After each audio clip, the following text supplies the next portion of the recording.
In this video, we're going to look at an example of a spectral data analysis.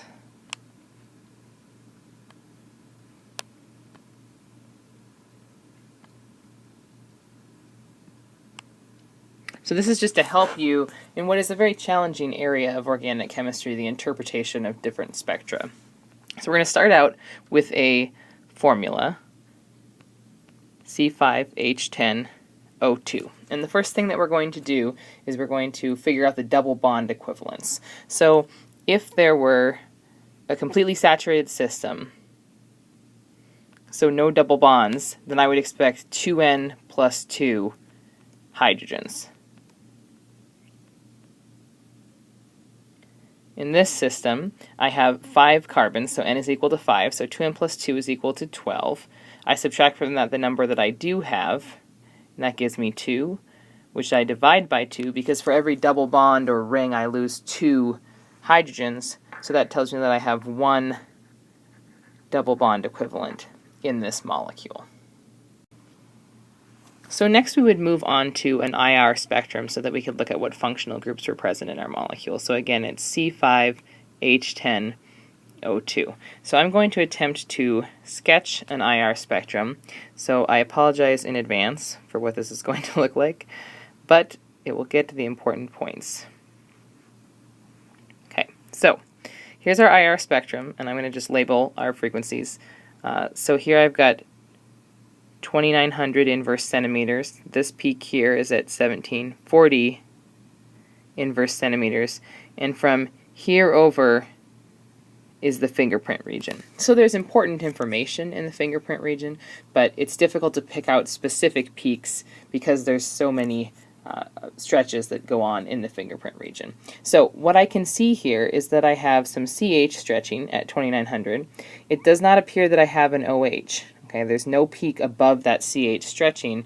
Usually we would expect a broad, strong absorption from OH stretching. And then I have this peak at 1740, and that suggests that I have a carbonyl present in my molecule. We know from before that we had 1 double bond equivalent, and that probably is it. If we don't have an OH, our other oxygen is in the chain. In this slide, we're going to look at the carbon-13 NMR.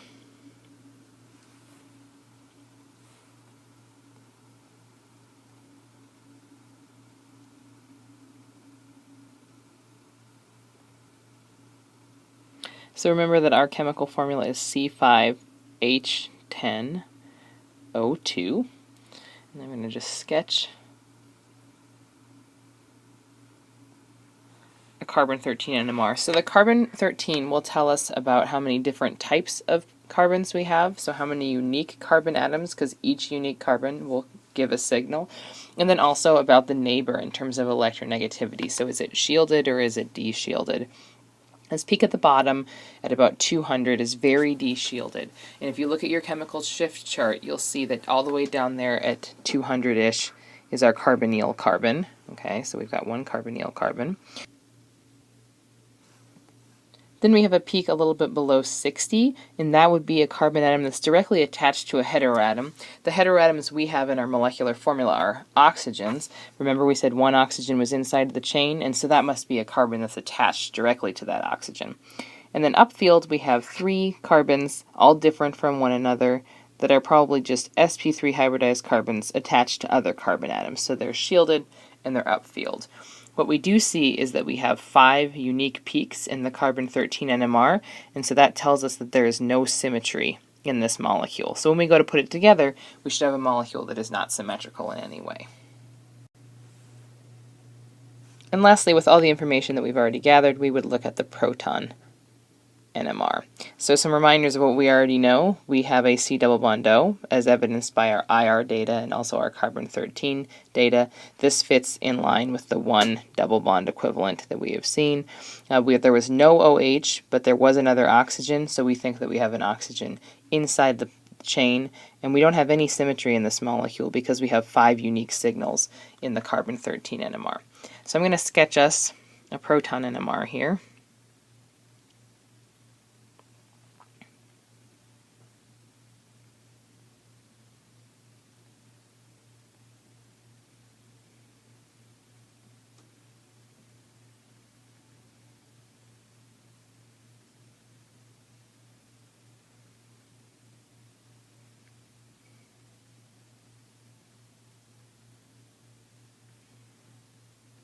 Okay, so we see 4 unique peaks, meaning we have 4 different types of protons on this molecule. And what I'm going to do, I'm going to switch pen colors. We're going to do some partial structure. So this is the way that you should approach every proton NMR that you have. If you do partial structure, you can look at all the pieces and then put them together.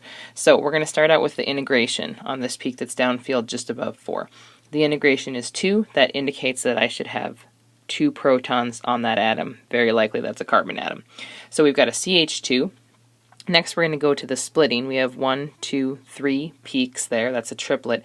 The splitting comes from the n+1 rule. So to get n+1 to equal 3, n must equal 2. So there's 2 neighbors next door. The most likely way for that to happen is to have a CH2 next door as well. So we're looking at this particular atom. And then it's showing up almost at 4. So if you look at your chemical shift chart, you can see that you must have some heteroatom attached directly to that carbon to de-shield it that much and shift it downfield. And the heteroatom that we have, again, is the oxygen. That's going to be the oxygen that's inside that chain. So that must be the carbon that is attached directly to the oxygen. So the chemical shift is what gave us that oxygen on the other side. So we're going to do this for each peak. We go to about 2.5. We see that we have an integration of 3. So that's going to be most likely a CH3. We're looking at this peak. It's between 2 and 3. If you look on your chemical shift chart between 2 and 3, that's too upfield to be connected directly to an oxygen. However, it's about the right chemical shift to be adjacent to a C double bond O. So when we have an sp2 hybridized carbon as a neighbor. So likely it is at 2.5 because it's next door to the carbonyl compound, and that also gives us a singlet because there are no protons on that next door neighbor. If we go up a little further, a little above 2, we have a very high splitting peak. That usually indicates that it's inside of a carbon chain. So if we count here, we have 1, 2, 3, 4, 5, 6 peaks. So that's a sextet.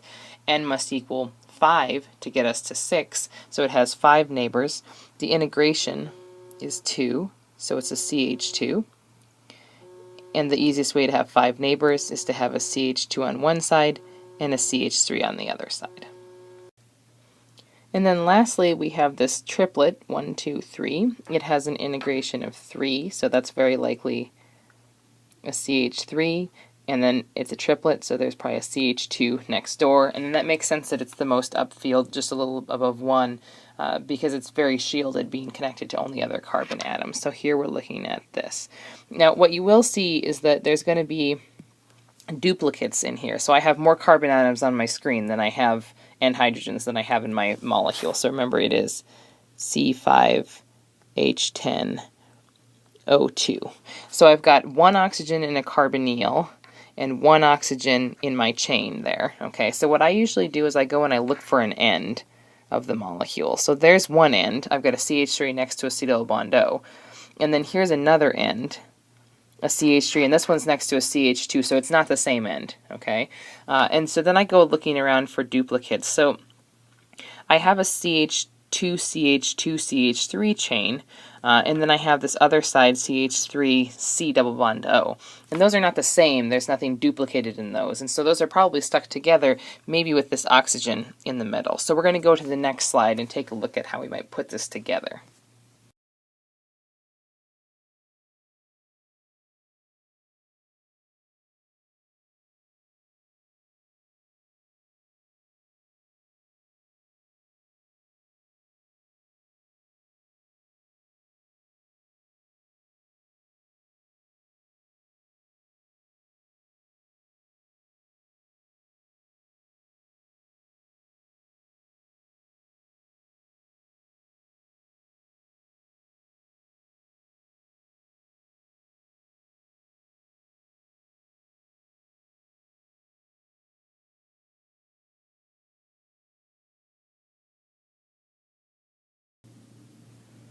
So I'm going to resketch our Proton NMR because I just didn't have enough room on that other slide.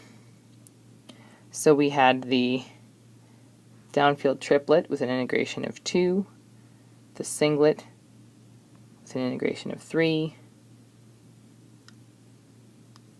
the sextet with an integration of 2, and then a triplet with an integration of 3. Okay? And using what we saw from the other slide, we could put together CH3 next to a C double bond O. That was one end. And then we had a CH2, CH3 chain.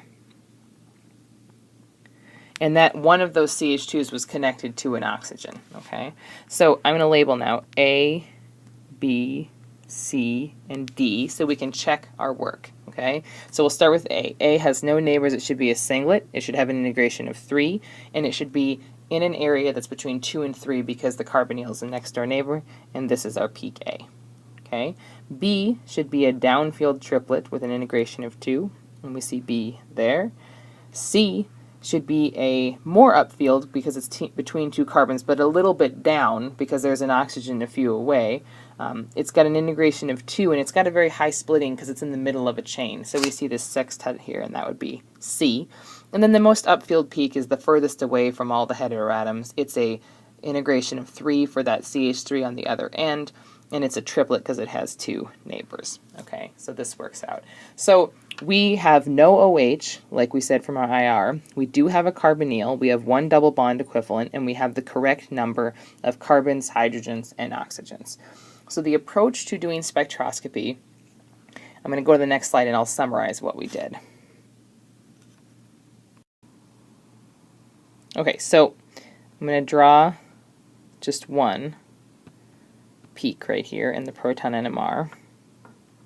Okay, so first integration equals 2. That tells me that I have a CH2. So I'm going to draw a CH2. Next, splitting. I've got a quartet, so I have 3 neighbors. So most likely there is a CH3 next door. And then third, chemical shift. I've got some de-shielding atom next door. It's pulling electron density away. So generically I'm going to write X. Okay? So by using the integration, the splitting, and the chemical shift, we can do this for every single peak, and then we can put the molecule together. Happy solving.